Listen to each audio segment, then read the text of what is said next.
အခုလိုမျိုး A star တွေရတဲ့အတွက်မိဘတယောက်အနေနဲ့ဝမ်းသာဂုဏ်ယူမိပါတယ်ဒီ all A star result ကိုမှန်းထားခဲ့ပြီးတော့အခုတကယ် result ထွက်လာတော့လည်းမှန်းထား result နဲ့ကိုက်နေတော့တကယ်ဝမ်းသာမိပါတယ်လာတိုင်းလာတယ်မွေးနေ့လေးဆိုတင်းမုတ်တွေလည်းကြွေးရတဲ့ကြောင့် preparation ရှိပါတယ်ဗျတင်နေနဲ့တန်းထဲမှာပဲ activity တွေအများကြီးလုပ်ပြီးတော့တင်ရတာကိုတော့ကြိုက်တာပါအမားကတော့ Global Pathway International School IGCSE program တွင်တက်ရောက်သင်ကြားခဲ့သောမောင်ဟင်းတန်းကြီးရဲ့အမေခန့်ဖုံးမြင့်သူရဲ့အတော်ဒေါခင်ဆန်းနာဥပါရှင်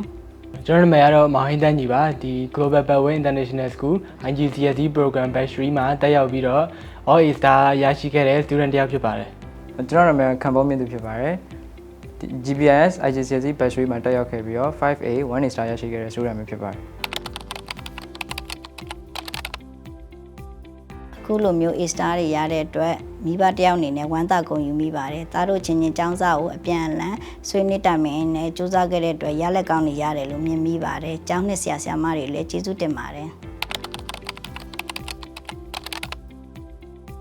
သင်ကြားရေးပိုင်းမှာလည်းဆရာဆရာမတွေအကျူရှင်မလို့အောင်သင်ပေးပါတယ်။ကျောင်းနဲ့မိဘအမြဲတမ်းအဆက်အသွယ်ရှိတဲ့အတွက်ကလေးရဲ့အခြေအနေကိုသိရပါတယ်။အတန်းတိုင်းမှာလည်းတာဝန်ခံထားပြီးတဲ့အတွက်စိတ်ချရပါတယ်။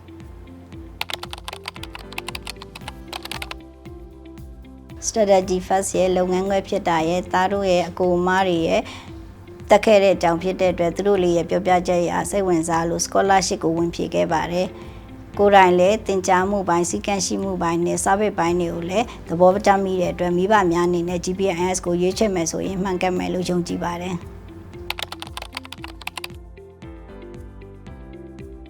ကျောင်းစတက်ပြီးတော့ IGCSE ဖြေဖို့အတွက်စတင်ပြင်ဆင်ကြတဲ့ကဒီ all A star result ကိုမှန်းထားခဲ့ပြီးတော့အခုတကယ် result ထွက်လာတော့လည်းမှန်းထား result နဲ့ကိုက်နေတော့တကယ်ဝမ်းသာမိပါတယ်ဟုတ်ကျွန်တော်လည်း IGCSE မှာမျှော်မှန်းထားတာနဲ့ထပ်တူမကြခဲ့ပေမဲ့အနည်းဆုံးတူခဲ့တဲ့အတွက်ဘာဖြစ်ဒီ result ပေါ်မှာဝမ်းသာကျင်းနေပါတယ်ဗျတော့ဒီမှာကျောင်းတက်ခဲ့တဲ့18လလုံးမှာ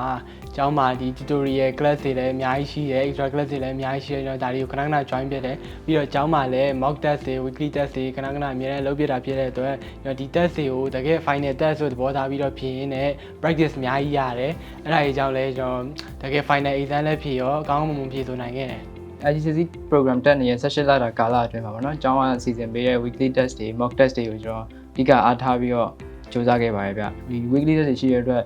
revision ပြန်ရတာလည်းအပတ်တိုင်းပြန်ပြတဲ့အတွက်ကြောင့်ဒီနောက်ဆုံး final exam မှာကျွန်တော် stress ကင်းနဲ့ဖြေနိုင်ခဲ့ပါတယ်ဗျ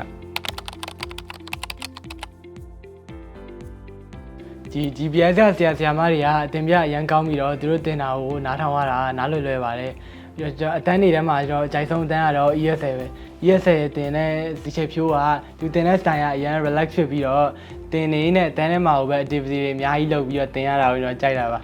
ပြီးတော့ဒီ GPIS မှာ class တစ်ခုချင်းစီကိုတာဝန်ခံမှတွေထားပေးထားပြီးတော့လုပ်ပေးထားတဲ့အတွက်ဒီကျွန်တော်တို့လိုအပ်တာအားလုံးရှိရင်တောင်းလို့ရပါတယ်မေးလို့ရပါတယ်ပြီးတော့ကျွန်တော်တချို့အတန်းတွေဆိုရင်မနက်ပိုင်းအစောကြီးတွေတက်ရတာရှိတယ်အဲဆိုကျွန်တော်ခဏအိပ်ပျော်တက်လို့ဒီတာဝန်ခံမှကျွန်တော်ခဏဖုန်းဆက်ရတာရှိပါတယ်ကျောင်းရဲ့သင်ကြားမှုနဲ့ပတ်သက်ပြီးတော့ဒီဆရာဆရာမတွေကလည်းနားလည်အောင်ရှင်းပြပေးတဲ့အတွက်အိမ်မှာစာပြန်လုပ်ဆရာမလိုအောင်အထီကိုနားလည်ပါတယ်ဗျဒီကျောင်းရဲ့ဒီဝန်ဆောင်မှုပိုင်းနဲ့ပတ်သက်ပြီးတော့လည်းဒီကျောင်းက staff တွေကလည်းရန်ရင်းနှီးရှိတယ်ကျွန်တော်တို့ဒီကျောင်းကလည်း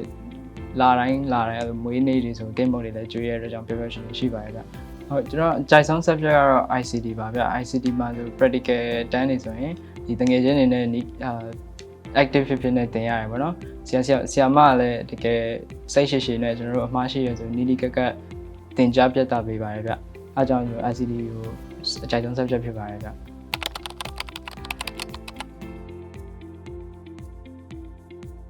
ကျောင်းမှာကဆရာမတွေနဲ့ subject တစ်ခုချင်းစီလိုက်ဆရာမတွေနဲ့ကျောင်းသားတွေနဲ့ group လေးတွေခွဲပေးတာတော့ကျွန်တော်တို့ကျောင်းသားတွေကဆရာကြီးနဲ့အများနဲ့ contact ရှိရပါတော့ class ချိန်အတန်းချိန်ကြီးပဲမဟုတ်ဘဲနဲ့ကျန်တဲ့အခြားအချိန်မှာကိုစားလုံးရင်းနဲ့လိုအပ်တာရှိရင်မသိတာရှိရင်ဆရာတွေကိုအများနဲ့လမ်းမေးလို့ရတယ်ပါတော့ဆရာတွေကလည်းအများနဲ့ဖြေချပေးပါတယ်ကျွန်တော်တို့တကယ်ချင်းနေနဲ့ကြတော့အများနဲ့စုံတဲ့အချိန်တိုင်းမှာဂိမ်းစောတာစာလုပ်တာတက်ပုံများနေစာလုပ်ဖြစ်တာဆိုလို့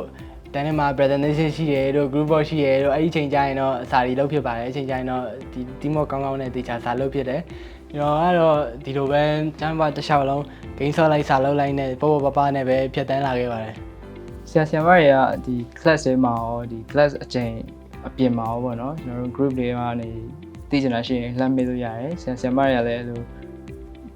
ချက်ချင်းဒီပါပေါ့နော် reply ပြန်ပေးပါတယ်ဗျကျွန်တော်တို့မသိတာဒီ past paper ဖြေနေနဲ့မသိတာရှိလို့ရှိရင်ဆရာတွေအကုန်စိတ်ချရှင်နဲ့ပြန်ဖြေချပေးပါတယ်ဗျပြီးတော့ term for တွေနဲ့လည်းကျွန်တော်အဲ့လို group ဖွဲ့ပြီးတော့စာလုပ်တာပါတယ်လည်းရှိပါတယ်ဗျဟုတ် Viber တို့ Discord တို့မှာအဲ့လို group ဖွဲ့ပြီးတော့အချိန်သတ်မှတ်ပြီးတော့ဗောနော်တစ်ရက်2နာရီ1နာရီအဲ့လိုမျိုးစာရေးအဲ့လို past paper လေးစုပြီးဖြေကြည့်ကြပါတယ်ဗျကျွန်တော်တို့ကညီကိုနှစ်ယောက်တူတူကြောင်းတက်တာဆိုတော့မနေ့ကျရင်အများနဲ့ကြောင်းသွားမယ်ဆိုလို့ရှိရင်လည်းကျောင်းတစ်ယောက် motivation ပို့ရှိရပါတော့ပြီးတော့နှစ်ယောက်စလုံးယူထားတဲ့ဘာသာကလည်း subject 6ခုလုံးကအတူတူပဲမလို့ကျောင်းတစ်ယောက်စာရီနားမလဲတာရှိရင်လည်းအပြန်အလှန်မေးလို့ရတယ်အပြန်အလှန်ကူညီကြတယ်ပြီးတော့ဆောင်းပွဲတွေ test တွေရှိတယ်ဆိုရင်လည်းကျောင်းတစ်ယောက် remind လုပ်ပြကြတယ်ဟုတ်ကျွန်တော်တို့ကညီကို2ယောက်တက်တာဆိုတော့ကျွန်တော်အကူနဲ့ယူရတဲ့ subject တွေကလည်းတူတယ်ပေါ့နော် subject တွေတစ်ခုနားမလဲရရှိရင်တယောက်နဲ့တယောက်တိုင်ပင်ပြီးဆွေးနွေးပြကြပါရဗျနှစ်ယောက် class တွေမရှိတဲ့အချိန်တွေကြရင်လည်းစုပြီးတော့ကျောင်းမှာပဲဒီ pass paper လေးစုပြီးဖြည့်ကြည့်ကြပါရဗျ